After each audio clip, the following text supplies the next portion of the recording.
Listen, everybody needs a fairy godmother, just somebody to look out for them. Some people call me their fairy smoke mother, others their internet big sister, but you can call me Hannah, the host of Smoke Sash. So come hang out, let's light up and talk everything there is to life. The good, the bad, the ugly, the embarrassing. I've got a story for it all.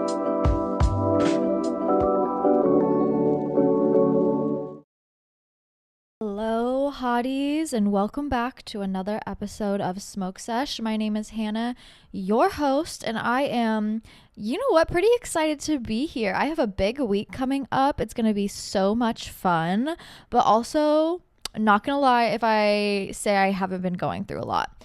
You know when the overwhelming urge to just die suddenly takes over and you're like, do I need to check myself in or do I need to give myself a week? Usually, actually, 90% of the time, I feel that way right before my period. But my brain does this silly little thing. I love being a woman. My brain does this silly little thing where it's like, no, you're actually mentally ill. No, you're actually going through a lot. The world hates you. You're suffering. And then 2 days later, my period comes and I'm like, oh, everything is making sense right now. So I spent the weekend at work, the usual, crying in the walk-in. Listen, if you've ever been a server, you know the quintessential server experience of just getting overwhelmed and walking into a cold ass fucking fridge and just sobbing. And then the tears dripping down your face and kind of crystallizing and freezing on your face. But it feels so good because you're just so overwhelmed. That was me this week. And it sucks because I'm like, I don't know why I feel this way. Everything's good. I mean, in reality, if we want to be there or whatever, everything's good. I have a job, I'm paying rent, I'm eating food, I'm chilling. No physical ailments. Thank you, God. Thank you, whoever. We are having technically, on paper, an okay time. But mentally, she is locked in the psych ward right now. Mentally, she is in a straitjacket. And that's super fun. Oh, how I love being a woman. Oh, how I love PMS. So that's what I've been dealing with. Just the overwhelming urge of wanting to do nothing and everything all in once, wanting to sob and cry and laugh and scream all at one time. It is just such a silly little feeling. So anyways, I'm spending Today's my last day that I'm kind of prepping, hanging out with you guys, doing whatever before I get on a plane tomorrow. As you're listening to this, actually, I'll be on a plane flying to Austin, Texas. I'm going to visit my bestie from college. So funny. We actually met because we were going to nursing school together. And it was at a Catholic college. And listen, I was a little crazy. Okay? High school me, I was rolling herbal teas in Bible leaflets and smoking them down at the local lake.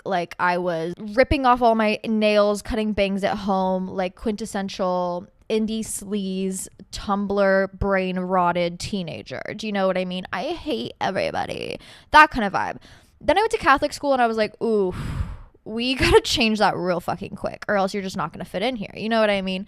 So I was a little quiet at first and then I met her. And the first thing we talked about actually was faking our drug tests to get into college. Not her, just me, because I was like, we started talking about weed and stuff and I was like, oh my God, are people even smoking weed here? Let's be real, Catholic school, do people even do drugs? They could barely drink. Best believe they're not having sex. Are they doing anything fun at all?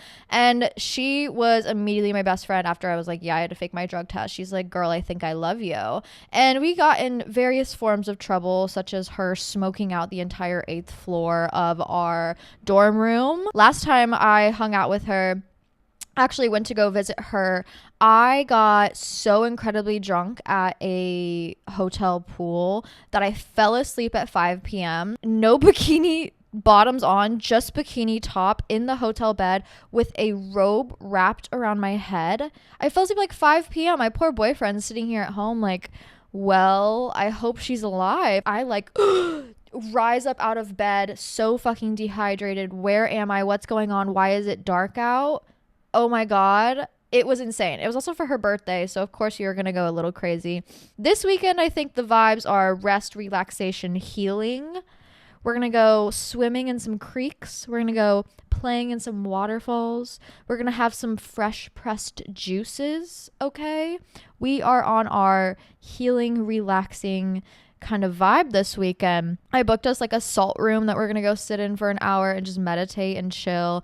I'm very excited. She is such a kind, sweet soul, and I'm so lucky to have her in my life.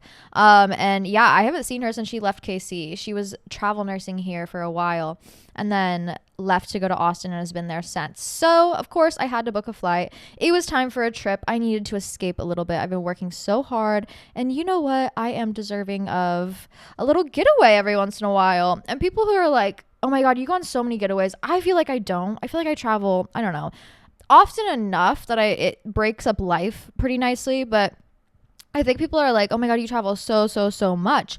When in reality, it's just like, sometimes you have to get the fuck away from what is going on in front of you, from what you're tired from what you're exhausted from. So then you have like a newfound sense and like refresh on life. And I love traveling for that purpose. You don't necessarily have to book like a $1,500 ticket to Europe, you know, to get that done. Sometimes even like a little hour getaway, like driving an hour outside of your town to go experience some new horizons, some new events, some new experiences. It just gives you such a nice refresh on life. So I am excited, especially after this very emotionally tiring weekend for honestly no reason other than hormones, to just relax and refresh and be with a good friend and hopefully smoke some weed and drink a mimosa and then lay in a waterfall for a while. That is my ultimate weekend. So I'm so very excited. But yes, I had to pre-record this just so my girlies were taken care of, because I love you all so much. And I actually remembered to put up the questionnaire this week. My God. So I know there's a lot on your mind, and I know there's a lot you want to get to. I can't wait to tell you about this weekend next week on the next episode. But with that being said, that's really all I have to get into today. I'm getting my nails done. You know, when I know I'm having a bad week, when I end up ripping off all my nails. Oh, my poor nail tech is going to be like, girl, what the fuck did you do to yourself? Listen, I got overwhelmed, and all of a sudden I was gnawing at my fingers and they were just gone. Okay. I did bleed a little bit, but hey, you know, beauty is pain. It is what it is. But I'm getting a new set tonight. Me and my boyfriend are going to go on a little lunch, dinner, date, something. I don't know. I'm going to do some laundry here, cleaning, refreshing, organizing, free bleeding. Hopefully going to get all of that out of me before I go on this vacation. Something about airplanes. This is TMI. Something about airplanes. When I'm on my period and I'm on an airplane, it like the pressure of the plane like taking off and landing is the same kind of pressure as like a sneeze. And you know when you sneeze and you're on your period and it feels like you give birth? That's what I go through on an airplane when I'm on my period. So I'll be tamponing it up for the first time in like forever. I swore off tampons. Little period advice here.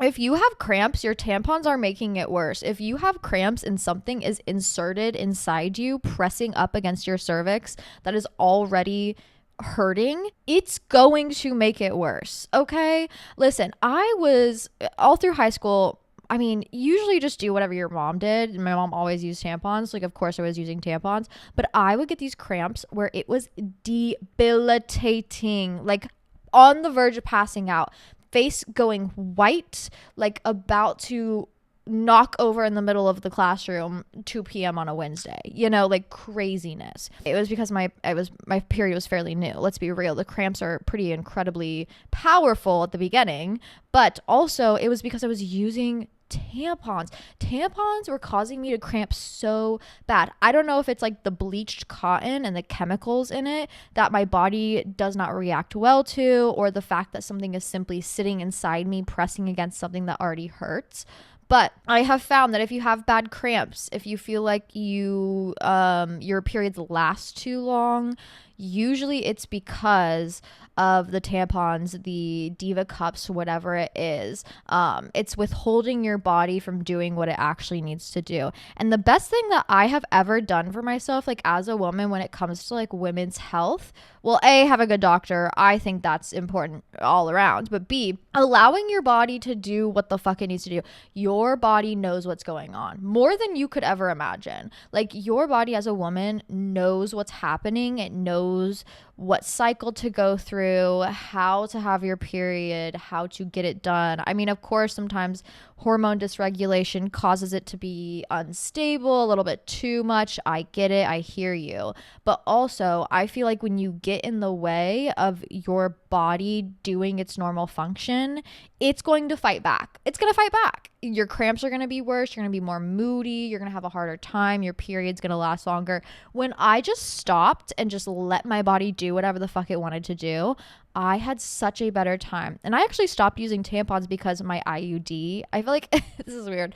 It was like tickling my IUD string, and I was like, no. That it feels, I can't do that. Like, oh my God, system overload, bad feeling. Like, it's just not gonna work. So I stopped using tampons for that reason and just naturally switched over to like free bleeding or like pads. Luckily, my IUD now, this is so TMI. I'm really just going on about my period, but hey, the girlies, we get it. You know what I mean? Whatever.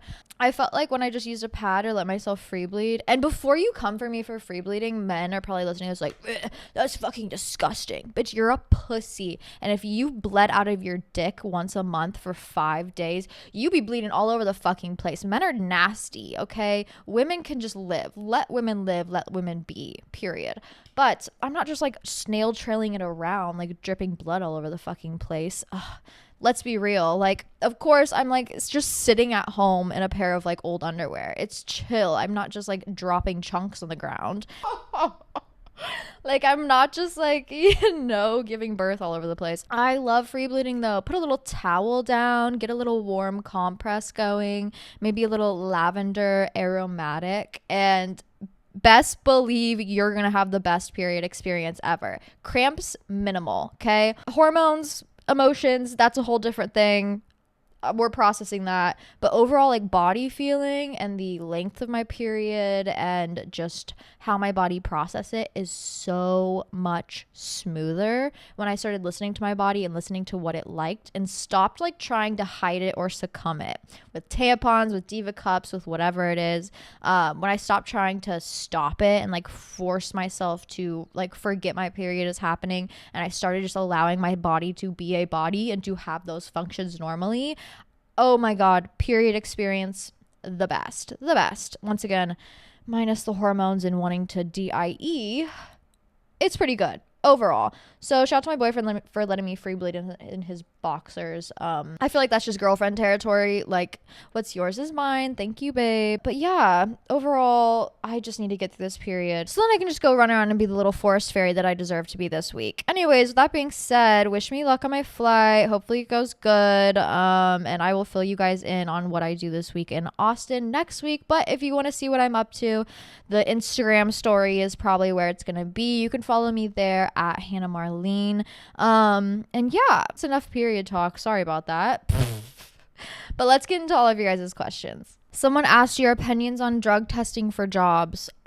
I mean, like, I kind of get it, but also I don't.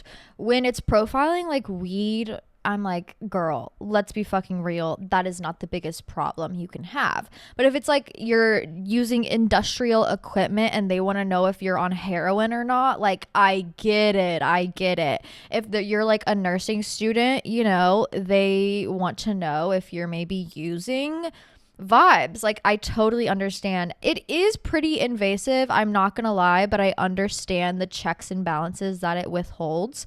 But I think drug testing for weed is just so fucking stupid. I don't think it needs to happen. And honestly, I have seen a big switch in jobs recently where they have just simply stopped. Like, they don't do it anymore. When it comes to nursing, like, all my nursing friends, they're like, I mean, yeah, they'll drug test us. We live in a legal state, but they're like, yeah, well, they'll drug test us if they have a suspicion. So, I mean, ultimately they really don't. But they're also not testing for weed anymore. My boyfriend just got a new job and it's with the US government, and he was expecting like, oh, you know, they're going to test me, of course. Like, I'm working for the government. Hello. But then, like, no, I think a lot of people have given up on it because they realized how invasive it is. And also, they realized how much it cuts down on people actually applying and, like, good people not being able to get these jobs, good candidates not being able to get these jobs because, oh, I smoked a joint yesterday. How dare I? You know what I mean? There's a good checks and balance in place. I don't think you necessarily need to drug test. I get maybe if it's for something big, something where it's like you have other people's lives in your hands, sure. But ultimately, drug testing for weed is so stupid. And that's why I can say this now because I'm not a nurse and also like I'm not in nursing school, but that's why I faked my drug test for nursing school. I was just like, this is kind of stupid. You know what I mean? Like, you're going to drug test me for nursing school for freshman year where I'm not working with patients. I'm just taking like general chem and health ed classes. Like, this is fucking stupid. I am not going to spend the last summer I have with all of my high school friends not smoking weed and hanging out. Hello, what is summer for? Like, let's be real. Come on, girls. Like, I want to go smoke a joint with my girlies in the forest and hang out. I'm not gonna miss out on that experience. And so, you know, I remember my brother and my dad like having a conversation downstairs one night, and I was sitting upstairs like, I don't know, scrolling on my iPad, and I was listening to them talk, and my brother was like whispering to my dad, and he's like, do you like really think she's gonna pass that drug test? And my dad said, she'll find a way. Best believe I found a way. He knows me. He knows his daughter. Like, I'll figure it out. You know what I mean? One way or another. Best believe I did figure it out. I'm not necessarily going to give you tips. I'm sure there's plenty of Reddit threads out there to help you figure that out. But if it needs to happen, it needs to happen. If you need to go on a little tea break quickly, it can happen quickly. Don't let drugs and alcohol get in the way of a job. Don't let drugs and alcohol get in the way of your money, ever. Don't let drugs, alcohol, men get in the way of your money. Ultimate story here.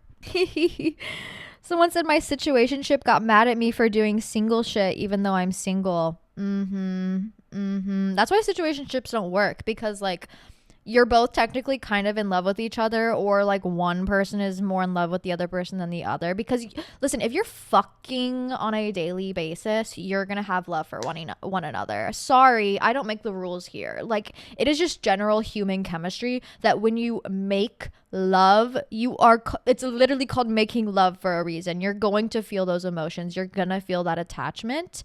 And when you pretend like you don't, when you pretend like you're not a human and you're a robot and you can separate yourself from those emotions, shit's gonna go wrong. Okay, people are gonna get hurt, people are gonna get too attached, whatever it may be. That's why I'm not with the whole situationship thing. I mean, sure, if you put balances and checks in place and you have rules or whatever, it can work theoretically, but are you guys actually fucking doing that? No, you're not. So of course someone's gonna get hurt when you ended up doing single shit after asking him what are we and he says nothing.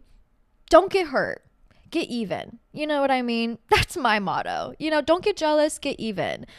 That's all you can really do in that situation. That's a little evil of me, you know what I mean? But situationships in general are kind of an already evil situation.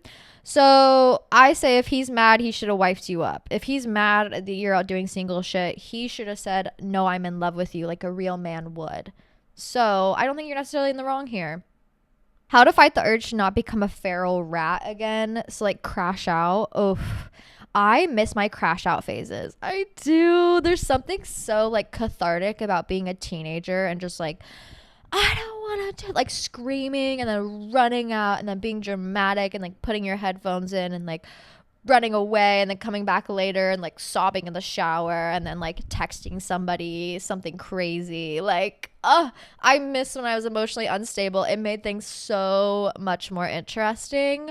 But ultimately, just because it's stimulating doesn't mean it's good. Okay. And I had to learn this young, especially having like a little bit of a personality disorder and a little bit of like a substance abuse issue thing. It's like, just because that thing is making your life interesting, good or bad, does not mean it's something you need to indulge in. Just because it's putting you in fight or flight mode and it finally makes you feel alive for the first time in your life does not mean it's healthy for you. In fact, I highly recommend not being in fight or flight mode in your life constantly. Okay. That's how you, true peace, sure, it comes at the cost of craziness and allowing yourself to be crazy, but ultimately you're going to feel better for it. I get it. Sometimes you just want to look someone in the face and like read them to filth. You know what I mean? To the point where they go home and rethink everything about their lives, to the point where they want to go call their mom and cry to them. And sometimes it is warranted. I will tell you that. Sometimes crashing out and telling somebody how it is warranted, but you have to decipher the situation. Not every situation is worth your time or energy, and that is something that I highly recommend you discover early rather than later. Okay? Not everybody is deserving of that crash out energy. You have to save it for a special occasion. You got to pocket that anger, you know, tuck it away for a rainy day and bring it out when it is necessary. Like every part of me wants to go out and be that crazy fucking horrible nasty rat party girl that I was, where I was just like eating drugs off the floor and no care in the world for myself or others. Like that sort of freedom, I mean, it felt free at the time, but ultimately that was like more shackling and it felt more confined and restrictive, that sort of quote unquote free lifestyle, than actually having a free lifestyle where I think about things and I hold myself accountable and I hold other people accountable and I hold my energy accountable and only place it in things that are worth my time. That freedom of boredom is worth much, much more than the quote unquote freedom, ultimately shackles of craziness.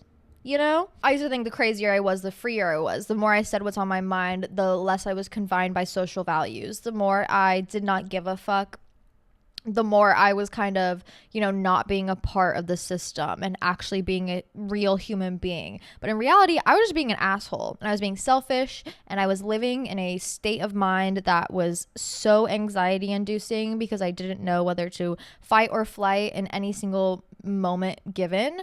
And it is just so exhausting living in that state. And if you have the time and the emotional stability to actually think about your situation and ask yourself, like, is this person even worth my energy? Is this moment even worth my energy? Is this actually going to make me happy? Please ask yourself those questions, because the answer is usually no. Sure, that person pissed you off on the bus. Sure, that man is being a man. Sure, that person said something weird or looked at you weird. But is it worth going off in that very moment? No, 90% of the time it is not, okay? And only feeding into that negative energy, it's going to overall consume you, that negative energy. If you give into what other people want you to become, you will become that ultimately. So yes, sometimes I do have the feeling of like, I want to crash out so bad right now and just go fucking crazy and lose my shit. Sure. But ultimately, is that true freedom?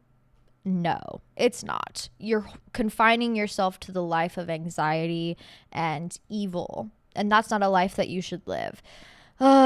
Being mentally sane is so challenging. It really is. It's so challenging, but ultimately being so peaceful and having this sort of chosen peace and understanding within myself is true freedom, and is that freedom that I think most people crashing out are desiring. They just wouldn't expect it would come from actually holding yourself and other people accountable. But once again, save that crash out energy, pocket it for a rainy day, because you will have a situation eventually where it's like, ooh, I can unleash the gates, you know, I can unleash the beasts on this person, on this thing, on this item, on this situation. Like, I have been waiting for this moment, and jump on that moment when you can, but also like that should not be an everyday experience. I would say I crash out, or actually say it like it is, maybe once a year.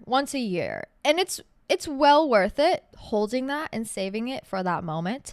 Because it's your words actually have meaning. If you're crashing out all the time, people are not going to trust what you say. People are not going to, you know, listen to you or actually believe that your words have meaning because it's something that you're doing all the time. If you save it, if you pocket it and use it when it's necessary, people will be like, oh shit, no, she means business. She's never like this. She must really mean business. That's why when I started breaking down at work, people are actually concerned about me because I'm not crying every day at work. It's pretty rare that I'm actually like sobbing in the walk-in. So when I do start breaking down, they're all like, what the fuck did we do? Who hurt her? What's going on? Like, how can we help her? You know what I mean? Boy who cried wolf, that kind of thing, you know? Indulge in feelings when necessary, but also don't let those feelings become you. True freedom in life is peace. How to stop feeling guilty about everything all the time. Love you. So I realized when I was in this phase of like, I just feel so bad. Like I did something wrong. Oh my God, this person looked at me wrong. I was constantly guilty. I was the victim. You're playing the victim card. You want people to feel bad for you. It's a new way of attention seeking. And I didn't realize I was doing that attention seeking until it was like, why am I feeling guilty over things that like literally are not my fucking problem? Why am I feeling guilty that someone else did something and it caused a reaction? You know, like why am I feeling guilty and holding myself accountable for things that literally have nothing to do with me? And it's because I was playing the victim card, because I wanted attention, because I wanted people to feel bad for me. It's like the whole fishing thing. You know, when people are like, oh, I'm just so ugly. Oh, I'm just so fat. I don't feel good today. Like constantly fishing for compliments. It's the same kind of mindset where it's like, but I'm the victim. I need people to feel bad for me. I need to feel bad about myself. Like I just am the victim. I have that guilty conscious complex. You're not the victim, okay? And holding yourself to that state and to that mindset of like, well, I feel guilty about everything. I feel guilty about being alive. It's like a new kind of way of playing the victim complex and like fishing for that sense of purpose and fishing for people to feel bad about you. And for you to feel bad about yourself. That seems a little harsh, but I had to have that conversation with myself a couple months back where it's like, no, like you are not the victim. And if you constantly believe that you're the victim, you're constantly demeaning like other people's situations because you're only focusing on yourself. And when you're only focusing on yourself, whether it's good or bad, you're not able to like correctly love and uphold the people and the relationships in your life. You know what I mean? You're not able to be a good partner. You're not able to be a good friend. If you're constantly in that victim mentality, you're not able to fully show up as a good person and a good relationship as you should be able to. So break that victim complex, okay? Not everything's your fault. In fact, most of the time it's not. When it is your fault, don't play the victim card. Don't feel guilty. Do better. Okay. When I get hurt by people, when people hurt me and they're like, oh, I didn't mean to. Why don't you just feel bad for me? Like, oh, I'm so sorry. I'm such an awful person. I'm like, yeah, duh. I don't care. Like, I want you to do better. I don't care that you feel bad. Sure, you should feel bad. Normal human emotion. What are you going to do from there? You know? And that's the best way to really heal that mindset, that guilt complex, that victim complex is not like, what am I feeling now? What does that hold? Who cares? What am I going to do with that situation? Am I going to do better? Cool. I fucked up. Every human makes mistakes, but what am I going to do from here? And am I just going to sit here and feel guilty about myself and keep doing the same bad thing because it's going to keep making me feel guilty about myself and keep seeking validation that way? Or am I going to get the fuck up and am I going to do better so I don't ever feel that way again? Okay, that kind of thing. Unfortunately, we are not always the victims of our situations, and we can escape them based on what we do and what we learn from it. And the best way to be a good friend in your life is not to feel bad for yourself, but to use that feeling and to do better in your next steps ahead. Dealing with the friend who is always in competition with you. I don't know, I don't have those friends because I don't have people around me who see me as competition, because it creates a weird hierarchy that is not indulgent of a true relationship. You know, you're not going to be able to withhold a real relationship and a healthy relationship with somebody who is pitting you against them. You know what I mean?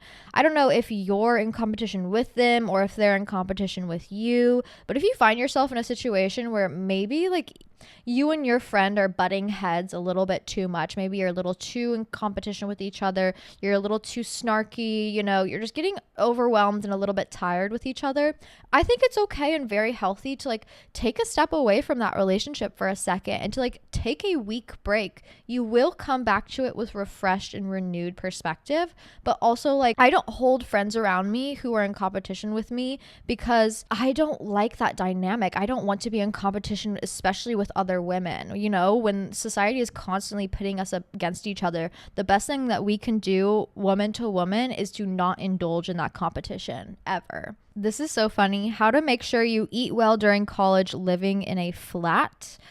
Do you have your own apartment? So this is my go-to recipe. I have two go-to recipes for my college girlies who need to eat, period, and who, you know, don't have a lot of money, don't have a lot of time. I just need food in my system. If you have a dining hall, eat there as much as you can. They're going to have pretty healthy food. Pro tip, dining hall pro tip, if they have a specific dining hall that all of the student athletes go to that one. They're going to have the healthiest options. They're honestly going to have the most tasty options. Go to the student athlete dining hall. That's where I always went because my friends were student athletes. So I was eating like chicken and steak and rice and greens. It was so nice. But if you don't have that, you know, no dining hall, you're living alone. I ate so many eggs. Lots of eggs. Quick protein. They cook in like 2 minutes. Easy. Specifically, I made a lot of omelets. Eggs, spinach, cheese. Throw it in a fucking pan, forget about it, and then eat it. Perfect. Throw some hot sauce on top. Easy, cheap. You can make that for probably like 75 cents. Also, when you're making ramen, which yes, you will eat a lot of ramen in college. I ate more ramen in college than my entire life.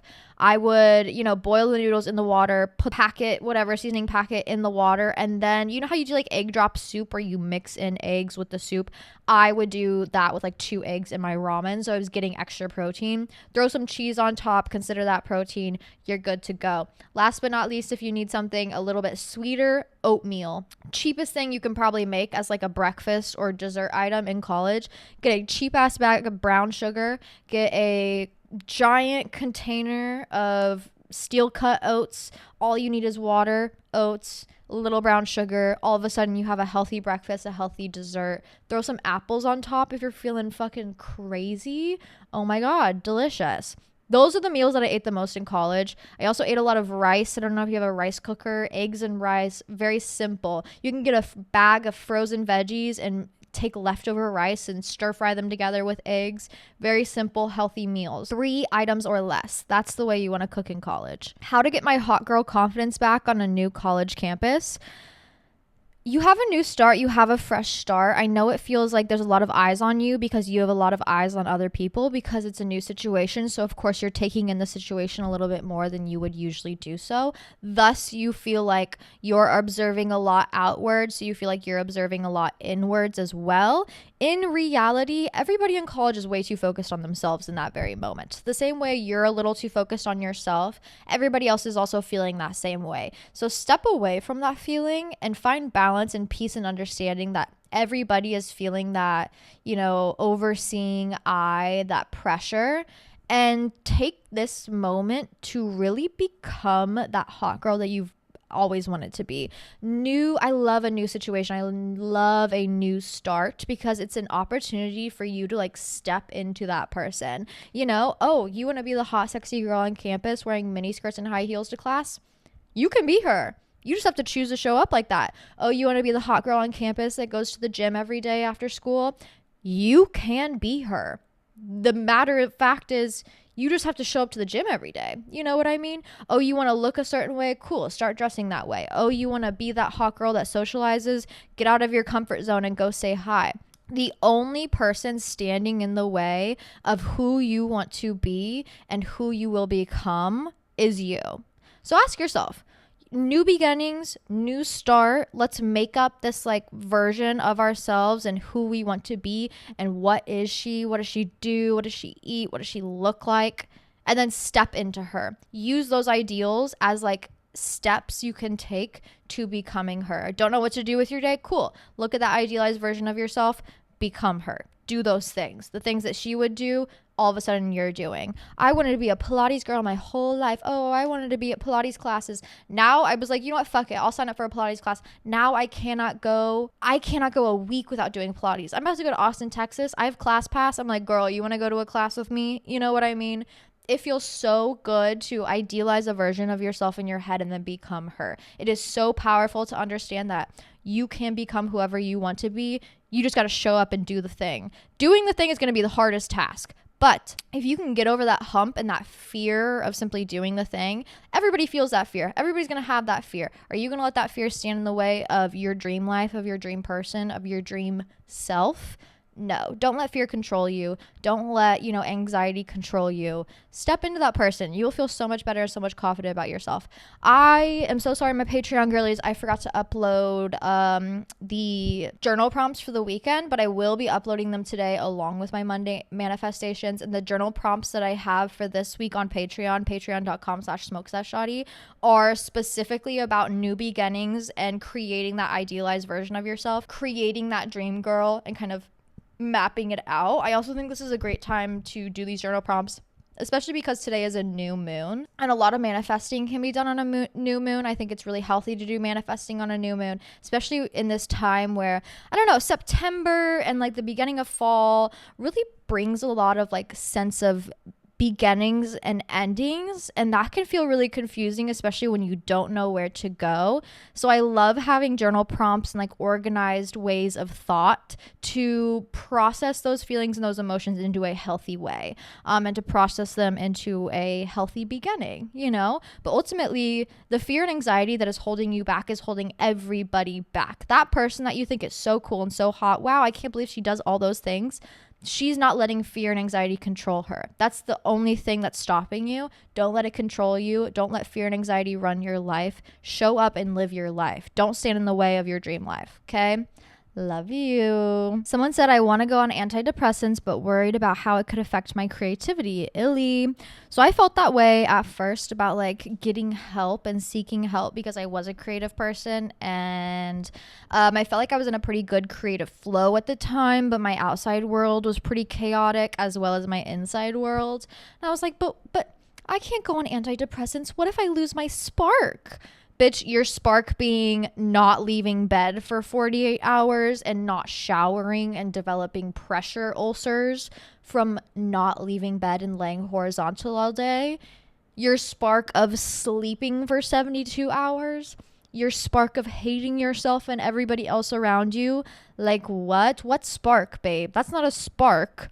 That is a downpour of rain, and I feel like I actually started thriving as a creative when I started, my mental health journey, because I was able to understand myself a little bit more and understand the way that my brain works and like what works for me. And I was able to be on a healthier and better mental and physical routine that helped me thrive as a creative, helped me organize my thoughts, organize my ideas, create more ultimately.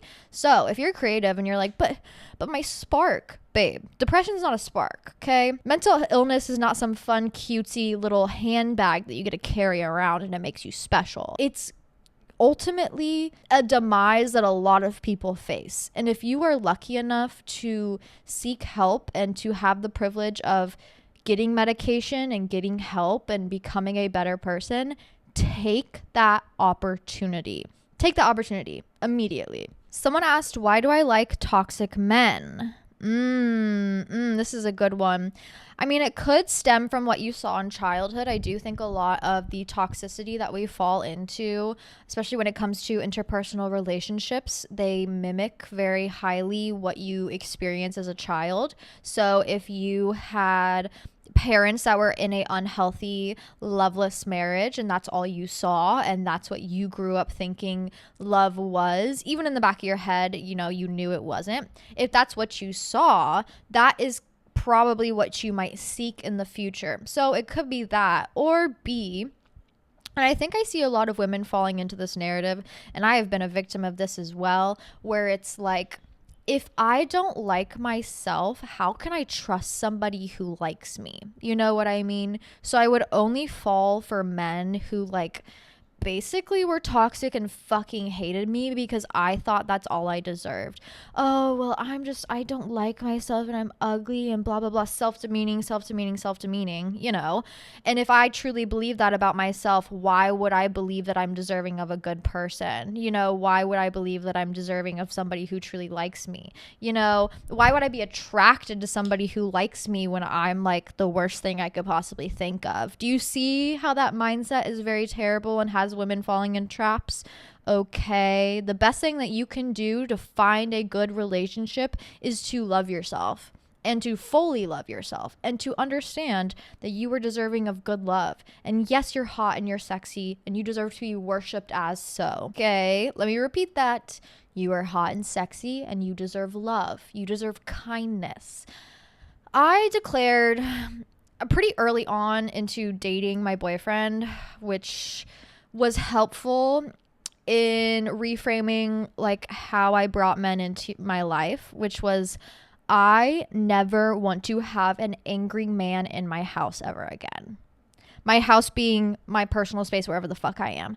I do not want to be around angry men. I don't want to be around toxic men. I do not want to have men who are in a bad place affect me so much, because I had just come out of a relationship where I was just not even a human being because I was so involved with a toxic man and his fucking problems, okay, and the problems that he created for me and how bad he made me feel, that I lost years of my life. And I declared, never again will I fall into that trap, because it is the quickest way to lose yourself. And it's very easy to do so. You don't want to think about yourself. You don't want to, withhold or hold yourself to ideals. You don't want to create goodness for yourself. Sure, go love a toxic man. You will lose years of your life. You will never have to think about yourself again because you're going to be constantly thinking about this man. But is that really a life you want to live? Okay, do you really want to surround yourself with toxic men constantly and never get to live your life as a woman? We as women have choice now. Do you understand that? Like back in the day, like my grandmother did not have choice. She got pregnant at 18, had kids, got married. That's it. You got married to the next door neighbor that your parents chose for you. You had no choice. The fact that we have choice now in our lives is so important. And I don't think women nowadays are upholding their choice as much as they can. You don't have to be with that toxic man. He will never love you. Why are you chasing a man who doesn't love you? Do you really think you're deserving of that? Okay. I guarantee even if you do chase that toxic man for 5, 10, 15 years, if he does finally love you, you will see that love and not give a fuck about it because you know he's a horrible, awful person. So if he does end up loving you, what the hell does that mean? You know what I mean? If he's a horrible person and he loves you, does that mean you're horrible as well? Something to think about. Being loved by a good person, by a healthy person, by somebody who is stable, who loves themselves, feels so much more enthralling and addicting than a toxic love ever will, because it makes you feel good. Love should make you feel good. Infatuation is not going to make you feel good. Chasing is not going to make you feel good. It's really easy to forget yourself, okay? And to ignore yourself and to constantly chase after an angry, toxic man. But it is not worth the time and the energy that you are going to put into it and the time lost with yourself. You are important. You deserve love. You don't have to keep reliving those narratives that you saw at a young age. You do not have to keep pining after somebody who does not like you. In fact, I highly recommend being around people who like you and show you that they like you. You are deserving of that, no matter what you think about yourself. But ultimately, the best way that you can find yourself in a good relationship outside of toxic men is to love yourself and to know that you are deserving of real love. So when that toxic shit does show up, you will not stand for it. You will not hold space for it. That shit ain't gonna fly in my house. That's for sure. Activities for September, end of summer / fall transition. Love the pod. And so some stuff that I've been doing recently, me and my boyfriend went apple picking. That was super cute. I guarantee this is like the last kind of season that we have for fresh fruit, especially from the farms, and fresh flowers and things like that before it's like only pumpkins, you know what I mean? So go indulge, go do a little you pick situation. Type in you pick and then whatever city you're in. I guarantee there's local farms that you can go get apples, get flowers, whatever it is from. I love a little like excursion like that. I'm also trying to take advantage of the warmer days as much as I can. I'm gonna get my last little river swims in, my last little hikes, things like that. Wear my short shorts and my tank tops one last time because summer's not officially over yet until the end of Virgo season. So we still got a little bit, still got some weeks left. Deep cleaning at the end of every season. I always do a good deep clean of my life. I'm gonna do more of a deep clean in the winter time just because I'm gonna be inside a little bit more, but overall just like mopping, vacuuming, dishes, little things like that. So I'm going into a new season feeling refreshed and renewed. Ultimately just being outside, drinking my coffee and reading a book on my patio in the mornings, going on an evening walk, moving my legs, stretching, sitting in the sunlight for a little bit before the sun sets at 5 p.m. and we only have like 5 hours of sunlight. You know what I mean? Like, ladies, it's coming. It's coming. The darkness is coming. Take advantage of the sunlight and this green nature that we have before it leaves us. How to get over cravings, specifically fast food. It's draining my wallet and me. This is something I've actually thought about a lot of because I've been buying more whole foods recently. Not the store. I can't afford that shit. But just like chicken, kale, apples, you know, no processed foods. I've been buying like whole foods in that sort of way. And I found that like, yeah, it's boring to eat, but also like the boringness is not making me over consume. You know, I'm eating, I'm filling up. It's good. Like, it's tasty. Like, I'll make good food. You know what I mean? Like a quesadilla, omelet, whatever it is. Like, it'll be yummy for sure using these whole foods. But also, I'm not overindulging because my body is not craving the fake chemicals that I'm ingesting. You know what I mean? Like, fast food is meant to be addicting. That shit is meant to be like the best thing you've ever put in your body. You ever held a McDonald's burger in front of a dog? Feral. And it's for a reason, okay? Like, it's supposed to be addicting. You're supposed to want more. You're supposed to want to eat more. And sure, I'm not saying don't indulge every once in a while. Go for it. But also, I have found that my indulgences and my need for fast food and my need for fulfilling that craving has completely subsided when I started like from the basics and started eating more whole foods for my meals. So I was cooking myself, sure, boring, hard-boiled eggs in the morning, or maybe some oatmeal in the morning. For lunch, I was having, you know, maybe like an egg scramble. I eat a lot of eggs. I don't know. It's just easy. I'm lazy. Things like that. Maybe a quesadilla or a fat sandwich. Like, nothing is better than a sandwich in the afternoon, especially on a warm day. Oof. So good. You get your meat, your cheese, your veggies, maybe some good sourdough bread, good for the gut. Fantastic. And then for dinner, I'm making something like a stew, maybe like a little chicken katsu, maybe some pasta. Maybe that's like a little bit more of an indulgence for the night. But having that whole foods and making it from scratch, like, my brain's not craving that chemical indulgence. My brain is not craving that, you know, serotonin release the same way it does with fast food. So I'm able to fill myself up adequately, get enough protein, minerals, vitamins, things like that. Take some time away from my life to actually like meditate and cook a little bit. Ultimately, I'm feeling like a more well-rounded person and I'm not craving the fast food as much as I possibly did in the beginning. You know what I mean? I mean, there was a point in my time where it was like Cane's, Chick-fil-A, Taco Bell, Chick-fil-A, like every night. And I fell into that trap because I was working late nights. So I get off work and, maybe I wouldn't want to go cook. And that's fine. That's okay every once in a while, but that was not okay for every meal, okay? It was making me feel drained. It was making my wallet feel drained. I wasn't getting enough vitamins and minerals. I was just not feeling good because I was not eating a well-balanced meal. A well-balanced meal is not going to be addicting. You're not going to be able to put down a full fucking pot of it. You know what I mean? You're not going to be able to put down a whole brown bag of it, but that's because your body's getting enough of what it needs and it's not needing any more. It's not craving anymore. It's not having that chemical addiction, that serotonin addiction, the same way that fast food does trigger your brain into that. So I recommend, and it's a hard switch, sure, of course, but it is ultimately the best switch that I made food-wise and consumption-wise in my life. And it's a very healthy habit that I picked up in my adult years that I will definitely carry on. My parents kind of taught this to me.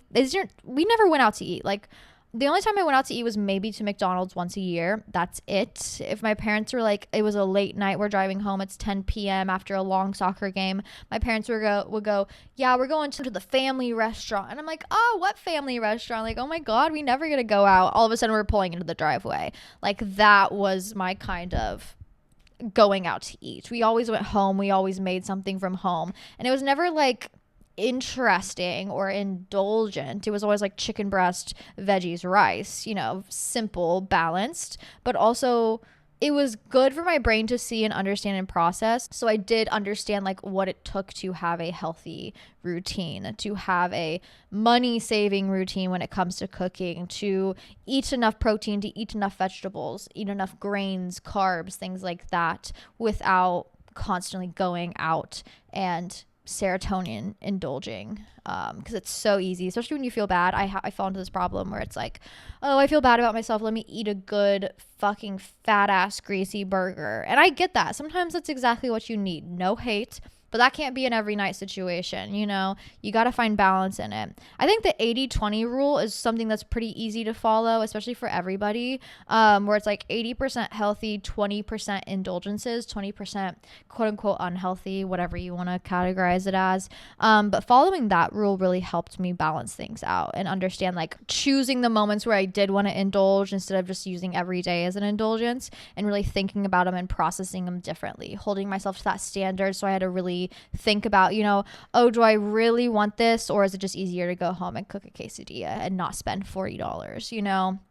Usually it's easier to go home and make something for yourself than it is to pull out $60 from your wallet for what? For a quick serotonin boost? Something to think about. That's why I've been making a lot of cooking videos, because like I want people to know that anything that you crave, you can usually make at home, okay? For way cheaper, easier, and you're going to have like quadruple the amount. You know what I mean? I made a spicy chicken sandwich video, but it did not save to my phone, unfortunately. So I remade a video. It was so good. I bought this jalapeno cheddar sourdough loaf, and I used that to make a fat ass fucking grilled cheese. And on the grilled cheese, I put like Black Forest ham, apple crisp or Honey Crisp apples that me and my boyfriend picked at the farm, and then I drizzled it in hot honey that I made from home, and arugula. The video will be uploaded hopefully tomorrow, maybe the next day. We'll see. I'm editing it right now, but it was so yummy. Anything that you're craving, anything that you want, you can make at home. And ultimately, even if it's unhealthy, even if it's like fried, whatever it is, you're going to feel better having made it yourself. You're going to have saved money. You're going to be able to indulge a little bit more having made it yourself than if you go out to a fast food restaurant and if you go out and buy it. The things that I really indulge on now, like when it comes to food, it's like I'm going to go get pho. I'm going to go get a fat bowl of pho. Or occasionally a Cane's Run, because I am addicted to their chicken tenders. But 80-20 rule. Most of the time I cook at home. Most of the time I'm eating whole foods and feeling satisfied that way, so I do not crave the fried chicken as much as I usually do. Balance. It's all about balance. Okay, I think this will be our last question for the day. I know, I'm so sorry. This has been a good one though. Very inspiring, very, uplifting. I think it's kind of a grounding episode for all of us. And I think this is a very grounding question that maybe a lot of us are going through, especially during this like transitional season, this transitional time. September is such like an ending and beginning season. And someone asked how to be accepting of where you're at, not be anxious that you're not doing enough to grow. I think we're all kind of finding ourselves there in that weird like liminal space, that in between space where we have one step in the future and then one step kind of in the present or the past, however you want to see it. And it feels like we're kind of splitting in half in that sort of sense. You know, we want to be forward. We want to be in that idealized version of ourselves. We want to be 5 years ahead. We want to, you know, we see the future and we want to be there now. But the matter of the fact is, we're not there now. We are here. And feeling like we are stuck here or we have outgrown this situation can feel so hindering. You know what I mean? It can feel like, oh, I'm not doing enough. Oh, I'm not being enough, or I'm not enjoying my time here because I know I have outgrown this time here and I don't want to be here anymore.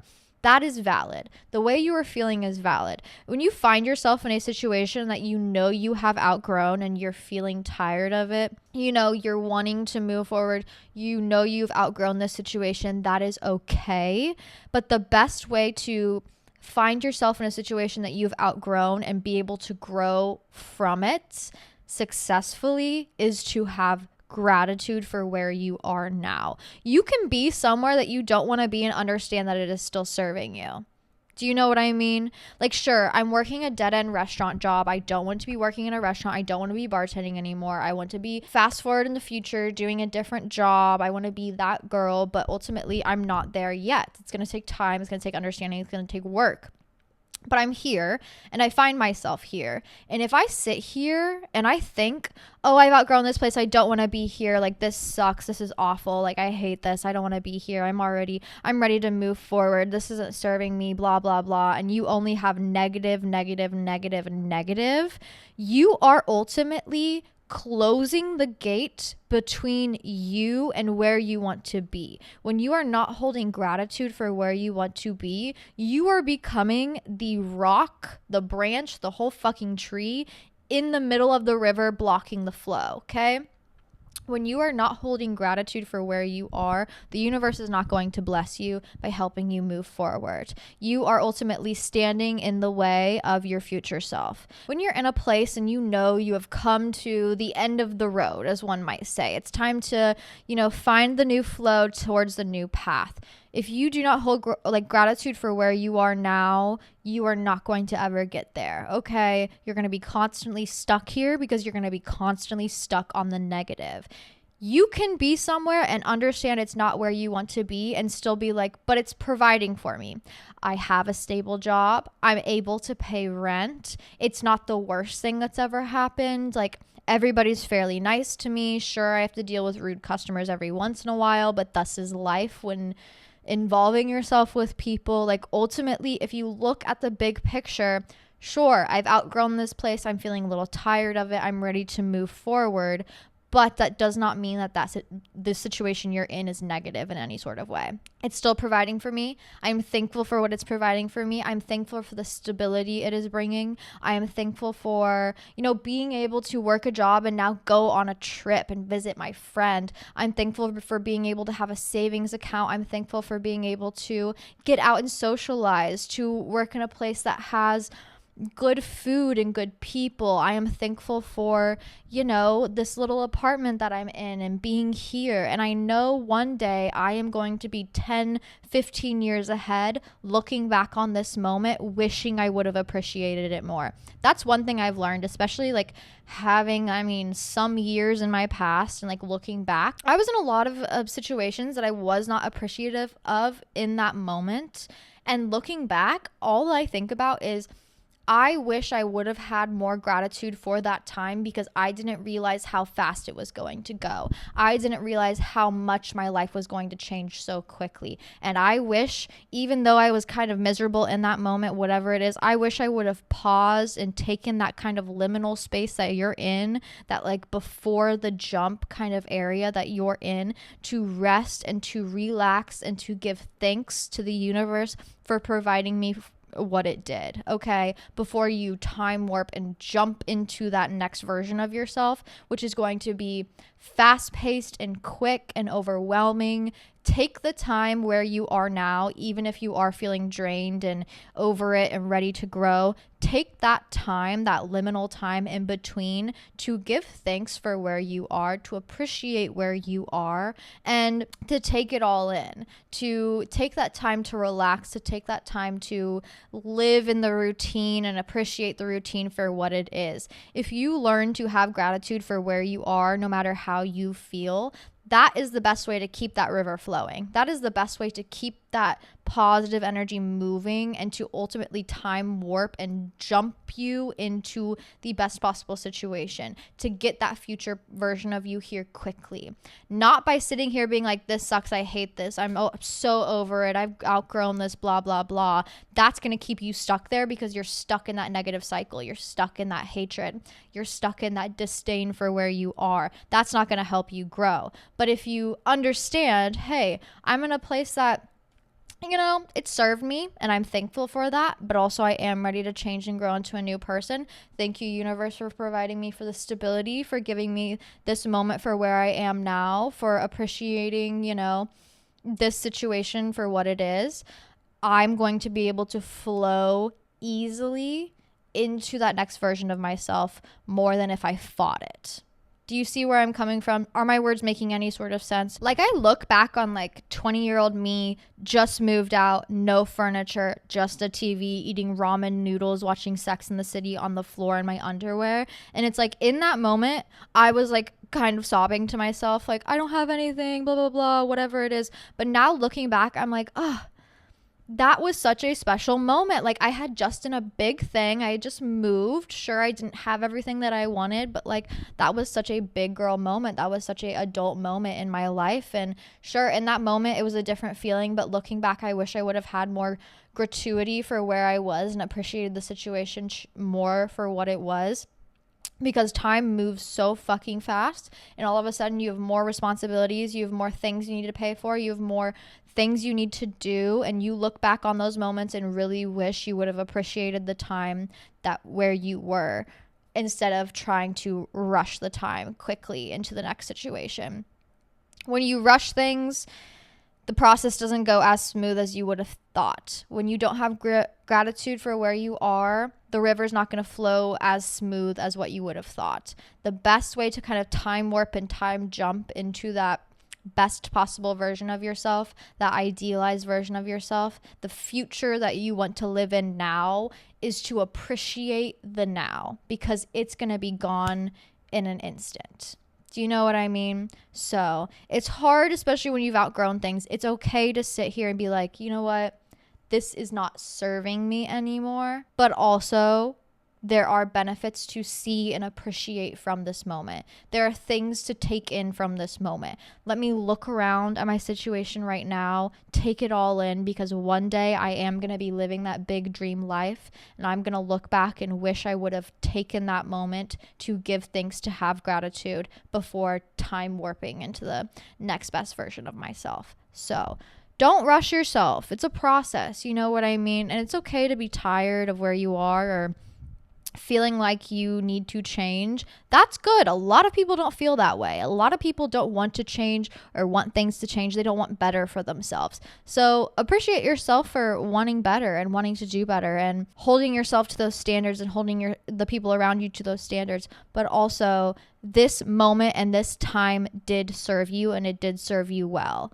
Appreciate it. Give thanks. All of a sudden you will be 10 years in the future looking back on that moment. Time moves so fucking fast. So the best thing you can really do for any moment at any point in time is to have gratitude for it and to kind of just see the light in every moment. There's always a light you can find, for real. There's always something good that you can look back on and really appreciate. And the best way to really receive the universe's blessings and to manifest that dream life for yourself, manifest that dream person, that dream situation, that dream job, is to be in a positive flow state rather than blocking the river, okay, with hatred and negativity for where you are. Anyways, with that being said, I love you all so much. I gotta get going. I gotta do some laundry. I gotta get some lunch. But I hope you're all doing well in this beautiful first week of September. It's gonna treat us all so well. I do know it. Don't let things get to you. Don't let life overwhelm you. Have gratuity for every situation that you come across. Appreciate the now for what it is. Seek the light in every moment. Stay sexy. Stay sane. Stay safe, most importantly. Have fun. You know what I mean? This is going to be a really fun week. If you want to follow what I'm up to, check me out on Instagram at Hannah Marlene. And if you want to join the Patreon for extra content every week, patreon.com/smokeseshotty. I will be uploading those journal prompts today. PSA for my Patreon girlies, which I'll put a little PSA up on our uploaded on Patreon as well. But the Patreon only episode will not be on Thursday because I will be out of town. It'll be this weekend still. So it's still coming, but maybe a couple days late. But I love you all so much. Thank you for being here. Thank you for being you. And I will see you all next week. Mwah.